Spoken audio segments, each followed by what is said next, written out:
Assalamualaikum warahmatullahi wabarakatuh dan selamat pagi. Baiklah, hari ini kami daripada kumpulan Land akan membentangkan soalan tutorial bagi muka 9. Dan pembentangan hari ini akan dibentang oleh saya, Iman Sabrina, Nur Sazlin binti Hamran dan Iman Amiruddin.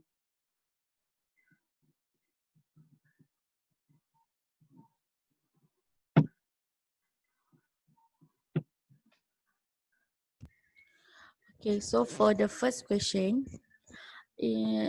which is to compare and differentiate the legal matters. First is between the easement and the right of way. Second is between the land acquisition and land forfeiture. Actually, the land acquisition ni telah dijelaskan oleh Maria Iliana dalam slide pemantangan pada minggu kedua. Yeah.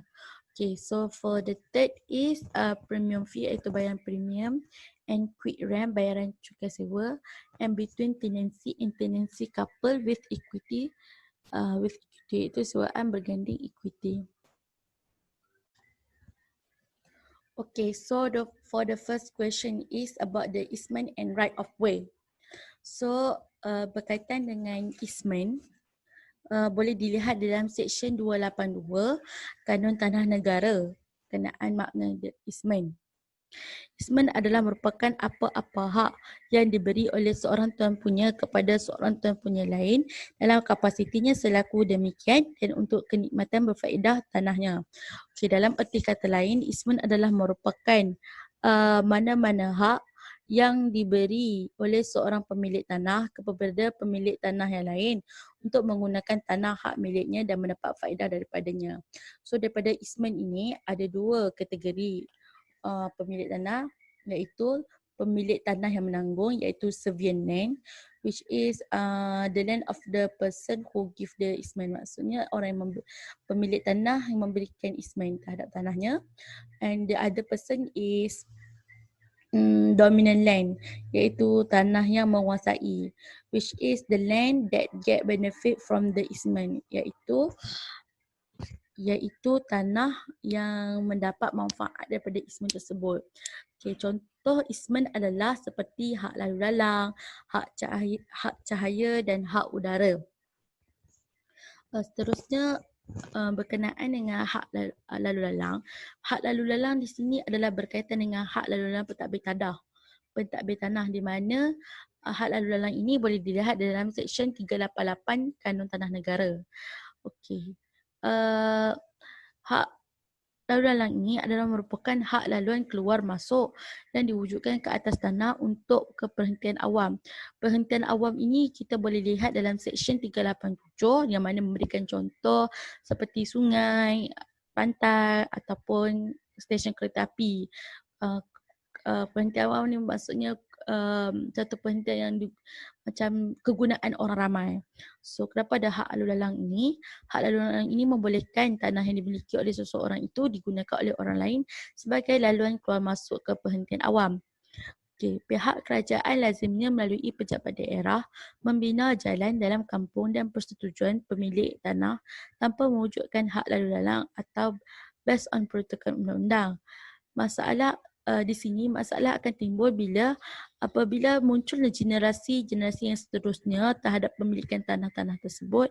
Mereka mungkin tidak mahu jalan-jalan tersebut terletak di atas tanah mereka, dan perkara ini boleh menimbulkan masalah kepada pengguna jalan yang lain lah, yang mana yang telah menggunakan jalan-jalan tersebut sudah lama tanpa mengetahui ada kedudukan sebenar masalah jalan tersebut. Itulah kenapa perlunya ada hak dalam hak pentadbir.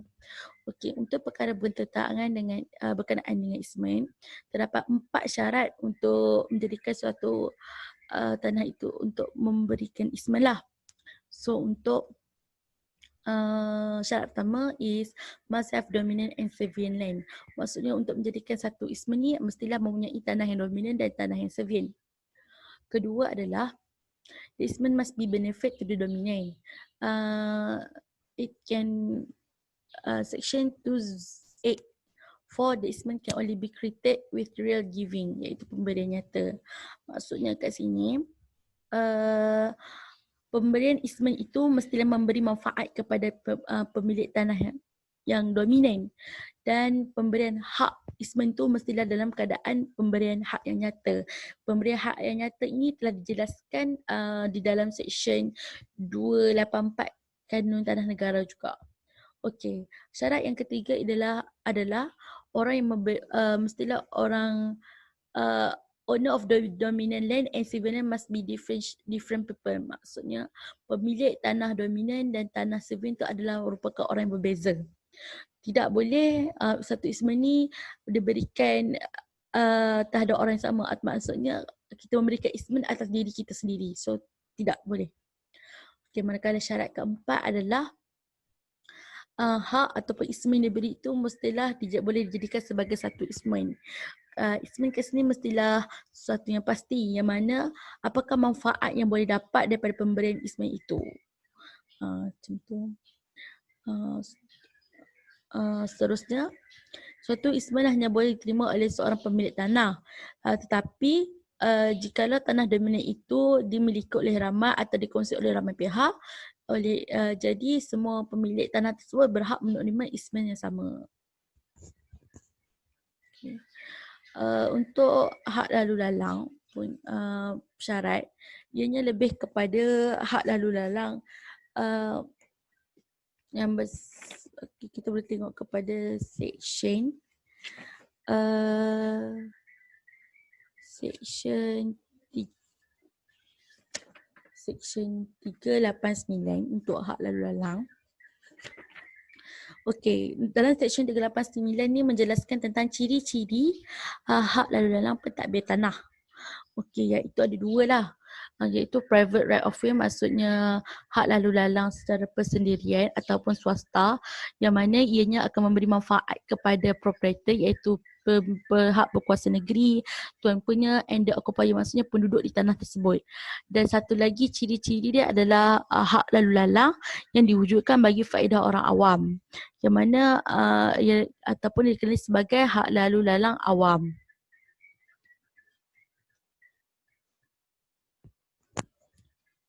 Baiklah, seterusnya.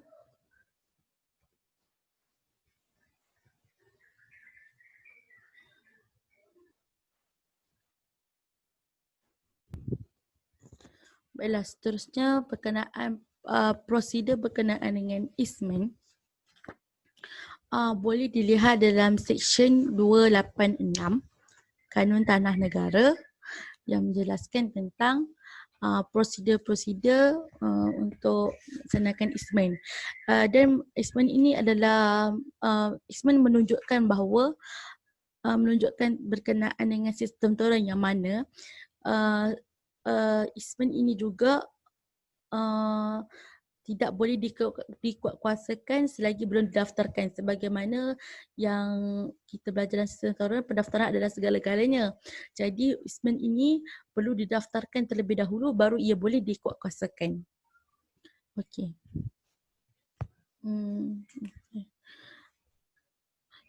Kat sini kita boleh lihat dalam seksyen 286 di mana menunjukkan prosedur easement ni.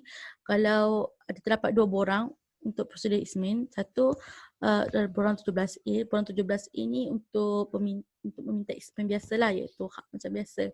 Tapi kalau 17 ni adalah easement yang berbalas, sokong berkenaan dengan mana-mana di dinding kongsi.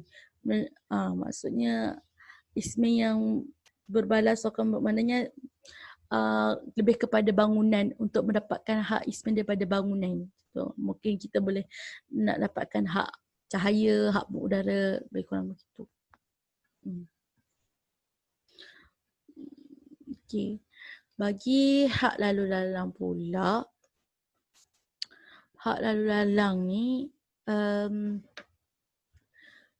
prosesnya kita boleh lihat berkenaan hak lalu lalang ni terdapat pewujudan hak. Mana pewujudan hak ni pihak kita boleh lihat dalam 390 Seksyen 390 -1 di mana pihak berkuasa negeri atau tuan punya atau penduduk mana-mana tanah beri milik boleh memohon kepada pentadbir tanah dalam borang 28A untuk perwujudan satu hak lalu lalang swasta. Maksudnya kita nak wujudkan satu hak lalu lalang secara persendirian, kita boleh gunakan borang 28A. So jadi pihak pentadbir tanah ni akan menjalankan selepas kita minta borang tu, jadi pihak pentadbir tanah akan menjalankan siasatan penyelidikan terhadap hak yang diminta itu. Jadi kalau dia dan seterusnya, kalau dia rasa berpuas hati dengan apa yang kita minta terhadap ismen hak lalu lalang tu dan memenuhi syarat-syarat yang seperti dikata memenuhi syarat-syaratnya, dia akan memohon satu perintah mewujudkan hak lalu lalang tersebut.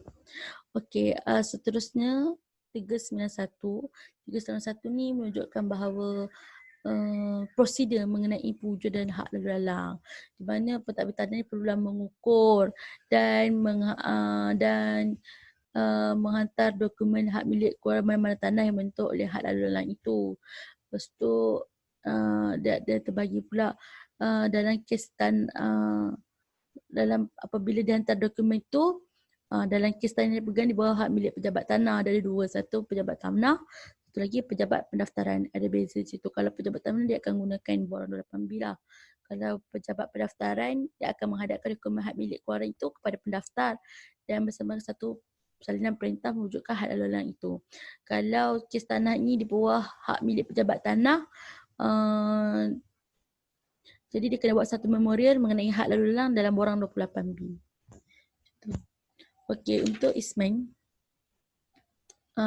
terhadap ismen 200. Okey.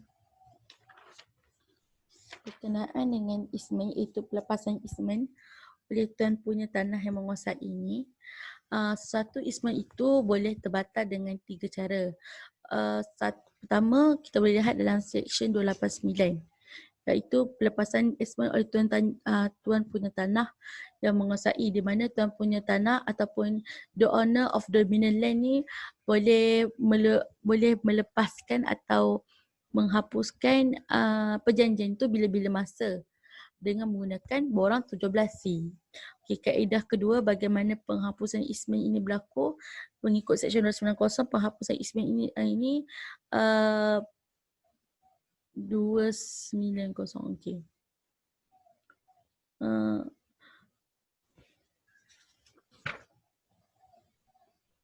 Okey, 290 ni adalah pembatalan ismen disebabkan oleh peruntukan undang-undang. Seperti tanah, sebab kalau kita tengok contoh dalam 290 ni, tanah menguasai dan tanah menanggung itu adalah diletakkan kepada tuan punya yang sama. Maksudnya kalau maksudnya orang dominan, orang yang servant adalah orang yang sama. Jadi syarat dia tak memenuhi. Jadi secara undang-undang ismen itu boleh dihapuskan. Macam itulah. Okay, seterusnya cara ketiga, penghapusan ismen ni boleh terbatal oleh kerana pendaftar.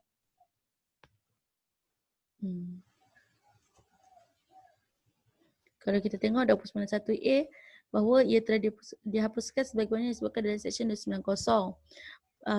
Ni antara alasan berikut yang mana ismen ini dibatalkan oleh pendaftar. Yang kedua, bahawa tempoh untuk mana ismen itu diberi telah tamat atau apa peristiwa yang jika berlaku akan menamatkan ismen itu telah berlaku.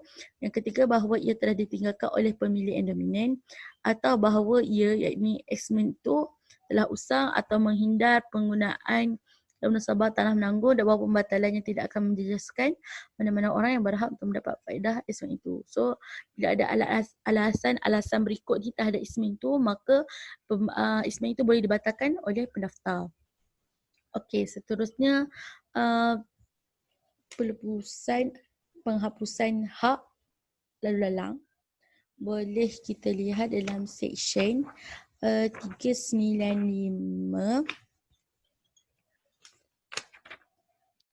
395 Kantan Negara, kat situ dah tulis dah penghapusan hak.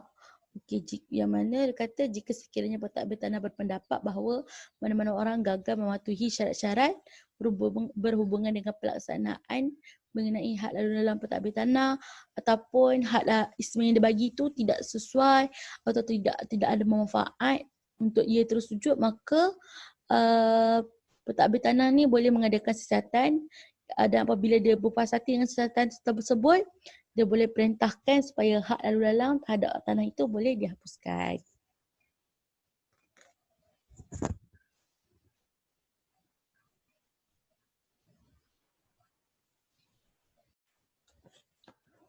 Okay, next. Kita teruskan kepada soalan seterusnya, iaitu berkenaan dengan land acquisition and land forfeiture. Kalau ikut seperti saya katakan tadi, land acquisition ni telah dijelaskan oleh Maria Iliana pada dalam soalan minggu kedua. Jadi secara ringkasnya, land acquisition ataupun pengambilan tanah ni adalah merupakan tindakan oleh pihak berkuasa negeri untuk mengambil tanah yang dimiliki oleh perseorangan atau badan atau perbadanan untuk tujuan awam. Lepas tu, kalau kita tengok, pengambilan tanah merupakan gangguan kepada hak individu terhadap hartanya. Jadi di Malaysia ini, hak terhadap harta dapat dijamin di bawah perkara 13 Perlembagaan Persekutuan, iaitu di mana tiada seorang pun boleh dilucutkan hartanya kecuali menurut undang-undang. Dan satu lagi dia kata tiada undang-undang boleh memperuntukkan pengambilan atau penggunaan harta dengan paksa tanpa papasan yang mencukupi. Okay, undang-undang yang berkenaan dengan pengambilan tanah ni dengan menggunakan Akta Pengambilan Tanah 1960 yang terbaru disimak 1992. Okay. Di mana akta ini adalah bertujuan untuk menyatukan undang-undang berhubung dengan pengambilan tanah, pentaksiran papasan yang akan diberi disebabkan pengambilan tersebut dan perkara lain yang berkaitan dengannya. Baiklah, di Malaysia hanya pihak berkuasa negeri yang berkuasa untuk mengambil tanah secara paksa, termasuklah dalam kes-kes apabila tanah dikehendaki oleh kerajaan persekutuan, agensi persekutuan atau badan berkanun.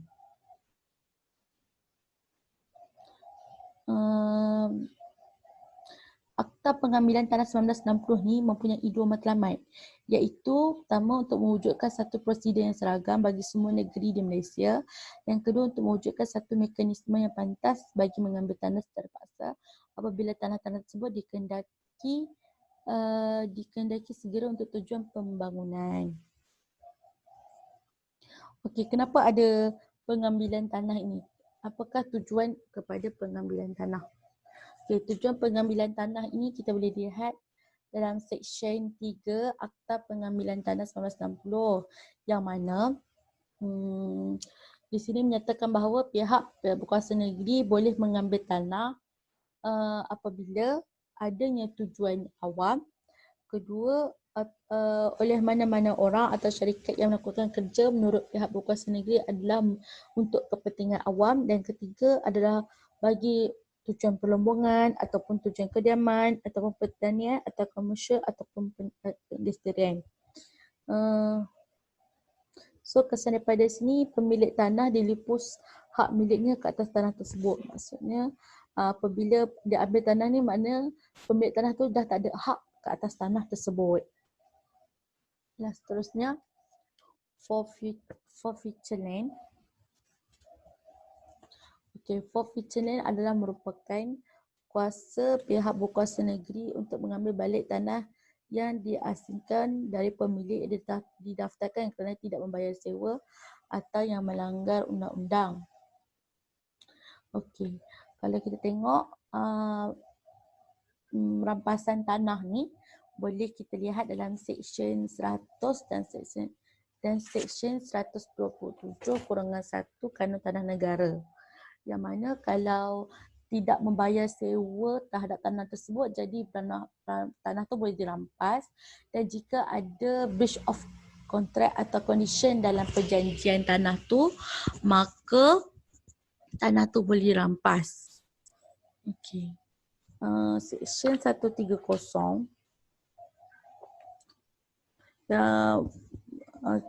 di dalam Seksyen 130 juga menjelaskan bahawa bila perucut hakkan yang berlaku iaitu ketiadaan bayaran sewa ataupun pelanggaran mana-mana syarat daripada pemilikan tanah.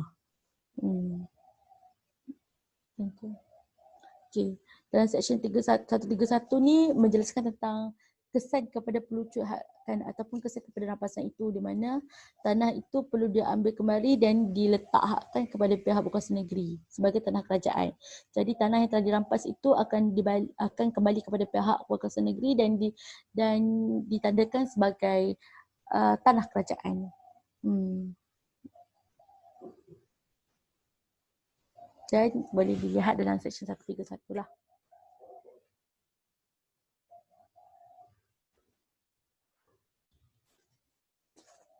Okey, baiklah, seterusnya kita teruskan kepada soalan premium fee and quit rent. Premium fee ni, okey, apa itu premium fee? Okey, di bawah KTN dan kaedah tanah negeri, orang perseorangan, organisasi ataupun agensi kerajaan boleh memohon untuk memiliki tanah kerajaan apabila pihak PBN meluluskan permohonan. Maka tanah berkenaan akan diberi milik dan surat hak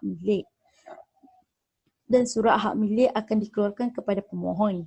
Kebiasaannya pihak berkuasa negeri akan memberi hak milik pajakan selama 60 tahun atau 99 tahun dengan atau tanpa syarat. Sebelum suatu hak milik itu dikeluarkan, pemohon dikehendaki membayar premium kepada BPN. PBN akan kenakan bayaran premium atas permohonan yang berjaya. Kaedah premium adalah berbeza bagi setiap negeri di Malaysia. Di mana jumlah yang dibayar kepada premium ini kalau dilihat bermaksud jumlah yang dibayar kepada penjual sebagai pempasan atas kos perdagangan. Jadi dalam keadaan ini adalah premium ni di mana kita kalau nak memiliki tanah pihak berkuasa negeri, jadi kita perlu membayar premium atau cukai kepada pihak berkuasa negeri untuk memiliki tanah tersebut sebagai pampasan. Okay, seterusnya adalah cukai sewa. Berkenaan dengan cukai sewa,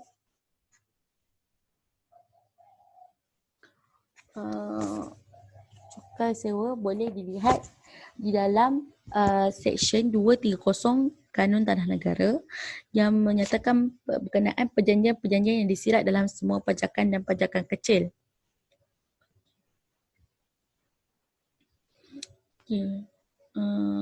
Untuk quit rent ni ada 3 berdasarkan Seksyen 230, iaitu di mana pembayaran sewa ini yang dilakukan oleh lesi. Yang kedua, pembayaran quit rent yang dibuat oleh lessor kepada pihak berkuasa negeri.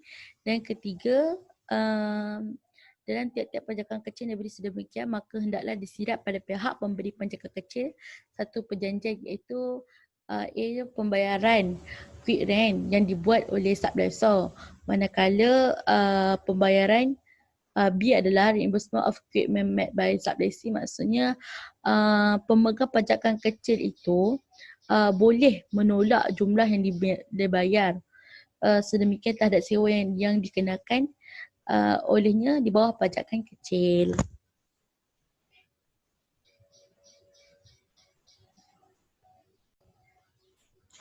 Okey, baiklah, seterusnya berkenaan dengan tenancy and tenancy coupled with equity.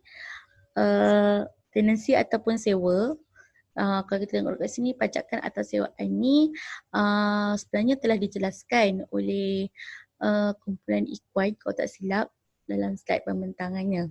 Okey, just ini secara pintas lalu kita ulang balik recap apa benda yang dibelajar.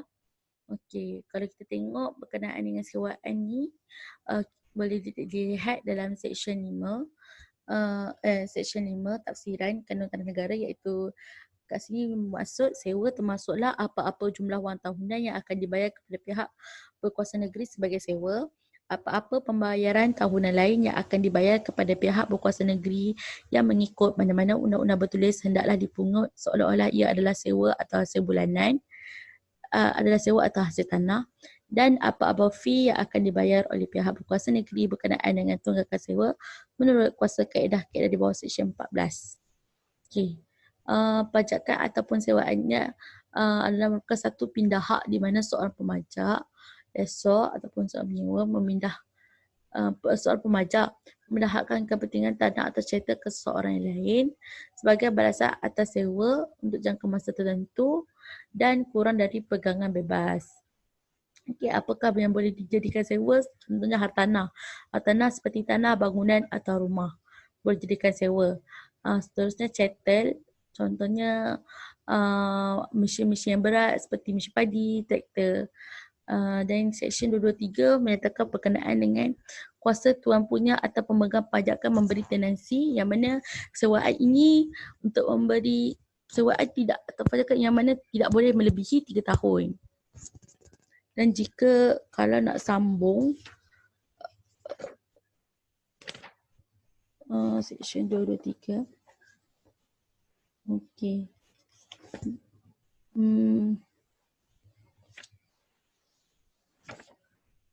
Kalau kata sesuatu tenansi tu nak menyambung, kita boleh lihat kepada Seksyen 228 yang mana dia boleh berbaharui sewaan atau membuatkan pembelian perkembalian. Okay, seterusnya tenansi coupled equity. Tenansi coupled equity ni kita boleh lihat di dalam kes Davy lawan Francis, di mana di dalam kes ini perayu menduduki sebahagian tanah responden. Di atas tanah itu telah didirikan sebuah rumah.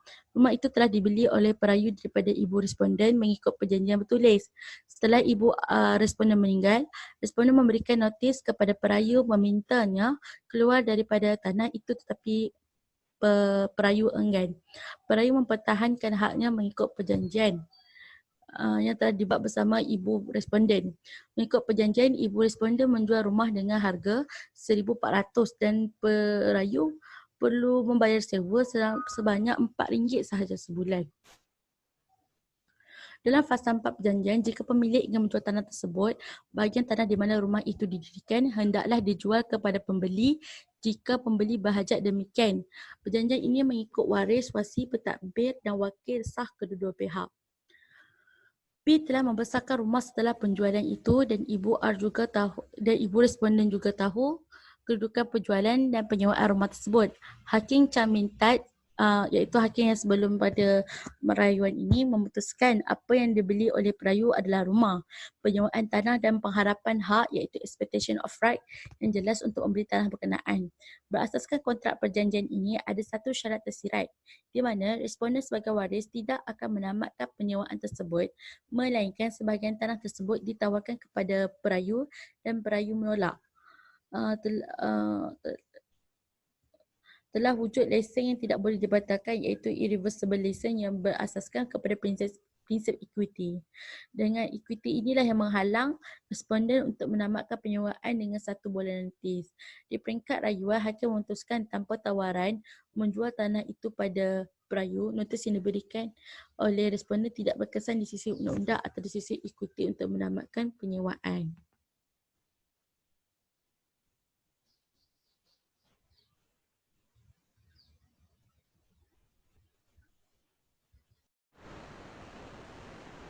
The next is justification, description, surrender of lease. Huraian tentang justifikasi penamatan pajakan. The first point is submitting that the lessee or the tenant returning the rent in connection with the lessee or landlord at the will of both parties. For registered lessee, this submission is made using Form 15C. Melalui berlakunya penamatan pajakan melalui penyerahan balik perlu mengisi borang 15C. The surrender of any lease or tenancy shall also require the consent of any mortgage thereof or the expected return, and the consent of any such holder shall be approved. Jadi apabila penyerahan balik pajakan perlu meminta izin jika ada di bawah pajakan tersebut pajakan kecil, padalian atau apa saja. di bawahnya sebelum meneruskan penyerahan balik pajakan. The surrender of any lease, small lease or tenancy does not eliminate any of the lease or tenancy granted, but any such lease or tenancy shall thereafter be in force. Tidak apabila berlaku penyerahan balik pajakan, maka tidak akan terjejas apa-apa yang berada di bawahnya seperti pajakan kecil, sewaan, jika sebagainya. Ia perlu mendapat keizinan. Dan ini semua ada dinyatakan di dalam Seksyen 239 National Land Court. The second point is determination otherwise than by surrender. Selain penyerahan balik borang 15C, cara-cara lain adalah disebut di dalam under Section 240 have submitted from 18E. State that determination otherwise than by surrender, registration may revoked by registrar under Section 313. State that the lease period has expired for the term lease. Both parties are in favor of it, or in the case of an option, the lessee choose to continue. Section 228 can renewable lease before expired date of the lease. Jadi jika selain menamatkan pajakan melalui penyerahan balik, ada dinyatakan di sini pendaftar boleh menamatkan pajakan di bawah Seksyen 313. Di bawah 313 ada menyatakan 4 poin. Poin yang pertama, the lessee period tadi, di mana apabila tamatnya tempoh pajakan. Jika tamat, secara automatik pendaftar akan menamatkan pajakan. Dan jika mahu sambung pajakan, perlu memperbarui pajakan sebelum tarikh tamat pajakan di bawah Seksyen 228. The second point is notice of termination of valid lease or lease. Some lease specified notice needs to be submitted within a certain period. However, the notice shall not be used to terminate the lease or the term of lease.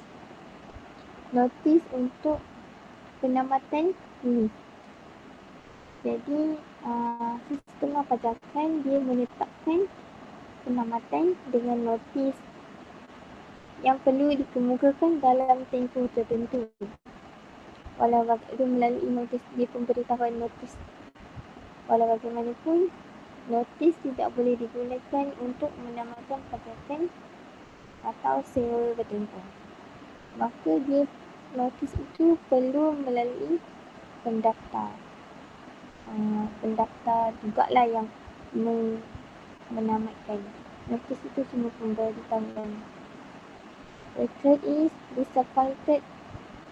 disappointment or execution is impossible, where the lease cannot continue due to factors beyond the control of the parties involved.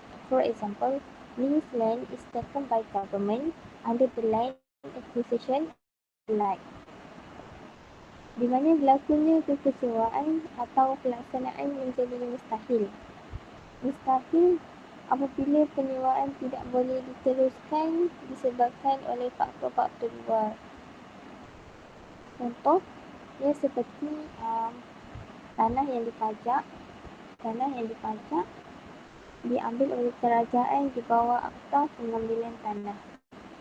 Jadi secara automatik pendaftar perlu menamatkan pajakan atas faktor tidak boleh dielakkan. The third point is leasing or or forfeiture of a lease, which is the act of the lessee or landlord cancelling the lease when the taxpayer violates the term, goes bankrupt, or if it is a corporation, it undergoes a winding up. The description can be made in according within 2, 3, 4, 6 National Land Code. It usually begins with a notice stating that stating the detail of the violation, requesting that the violation be investigated or resolved, and requesting payment of arrears, if any. If the lessee or tenant fail to comply with the tenure, then the act of decommissioning is enforceable. The debtor will cost or interest arising on such charges, mortgage or rental, as well as charges on such small lessee. Ni berlaku apabila penamatan pajakan berlaku apabila penyitaan, di mana penyitaan adalah tindakan pemberi pajakan atau tuan tanah yang membatalkan pajakan apabila pemberi pajakan penerima pajakan itu melanggar syarat menjadi muflis, atau jika ia adalah syarikat berlaku penggulungan, bankrupt. Jadi penyitaan ini boleh dibuat mengikut Seksyen 234 hingga 236 ada menyatakan tentang penyitaan. Pendaftar boleh menamatkan pajakan atas sebab penyitaan. Kebiasaannya ia bermula dengan notis yang menyatakan butir-butiran pelanggaran yang dibuat oleh penerima pajakan. Jadi dia akan meminta agar tunggakan membayar balik agar pelanggaran itu diatasi, dan diminta untuk membayar balik tunggakan jika ada. Jika penerima pajakan gagal mematuhi dalam tempoh tertentu, barulah tindakan penyitaan boleh dikuatkuasakan. Jadi penyitaan ini akan menyebabkan semua kepentingan yang bergantung kepadanya seperti gadaian, pajakan kecil atau sewa dan juga pengaraian atas pajakan akan terjejas. Jadi penyitaan ini berlaku jika berlaku pelanggaran oleh penerima pajakan, dan pemberi pajakan akan membuat notis pemberitahuan butir-butir pelanggaran. Jadi diminta untuk menyelesaikanlah apa yang dilanggar itu. Jika tidak dapat diselesaikan, maka barulah mohon untuk penyitaan. Jadi pendaftar boleh menamatkan pajakan, dan melalui penyitaan ini apa-apa gadaian yang bergantung di bawah pajakan ini turut terjejas.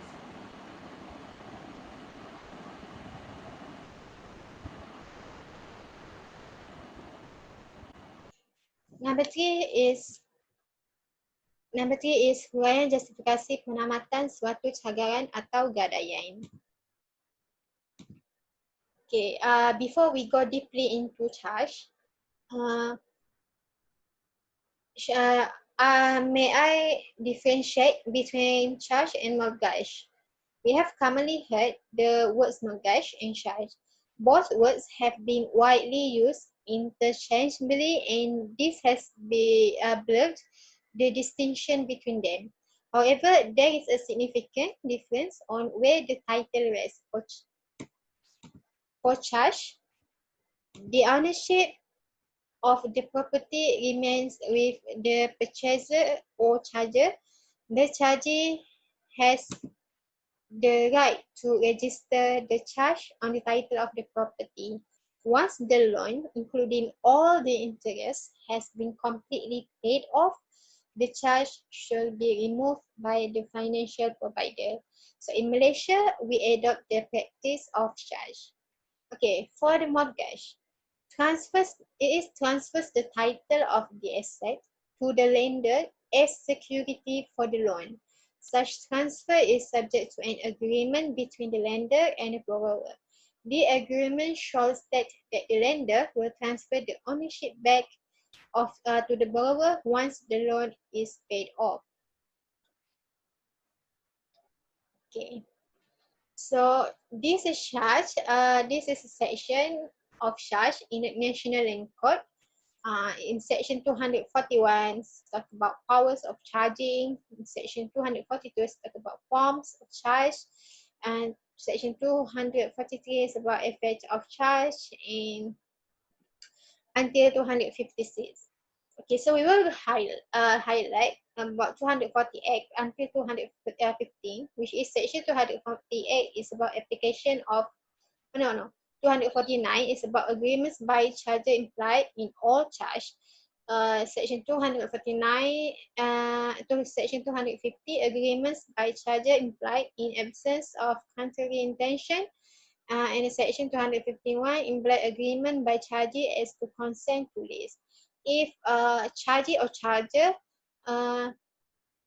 fail to follow the agreement, it will affect the charge. Okay. So void charge. Charge that fails to comply with certain requirement, for example, non-compliance with terms of Moneylenders Ordinance 1951 is not enforceable and considered as void charge. We can take a look into the case of Fuman Singh versus Fu Huangchong, which is the court had. Court emphasized that the charge was void for being in contravention of the respective moneylenders ordinance in force. Okay, this is how charge void. Alright. Okay, next is remedies for registered chargee. We will examine the statutory remedies available to a registered chargee upon default by charger to repay the loan as agreed in the charge agreement. The National Land Code provides us two remedies to a chargee in the event the charger fails to repay the loan. Order for sale by way of public auction, taking possession of the charged property. National Land Codes also enables the chargee to obtain the sale of the land or lease to which his charge relates in the event if there is a breach on the part of the charger of any of the terms in the agreement or the implied provisions. The procedure of this amendment is Section 254 National Land Code provides that where there is a breach by the charger, then the chargee may serve Form 16D notice. Okay, which is conclude first A, specifying the breach in question. B, requiring it to be remedied within 1 month of the date on which the notice is served or such alternative period as may be specified in the charge. And C, warning the charger that if the notice is not complied with, he will take proceeding to obtain an order for sale. But to serve a notice 16D, the breach must have been continued for a period of at least 1 month prior to the date of the notice. This provides the charger with time to remedy the breach, since foreclosure proceedings can only be commenced after failure on the part of the charger to remedy the breach within the stipulated time. Okay, the other statutory form is 16E, which is it serves in the event of non-payment of loan, and the order for sale can be applied after 1 month of service of the notice. This form requires the repayment of the principal sum on demand. The chargee can, upon failure on the part of the chargee to repay within the stipulated duration, apply for an order for sale without issuing any further notice in Form 16D. For example, in case Ellington B versus Sheikh Muhammad Said, there's the judge said there is no provision in the charge agreement that allow the charges to demand for principal sum, but in the event of default, charges use Form 16E to demand for outstanding amount. The court held that the Form 16E was wrongly used. So that's all for today. Thank you so much.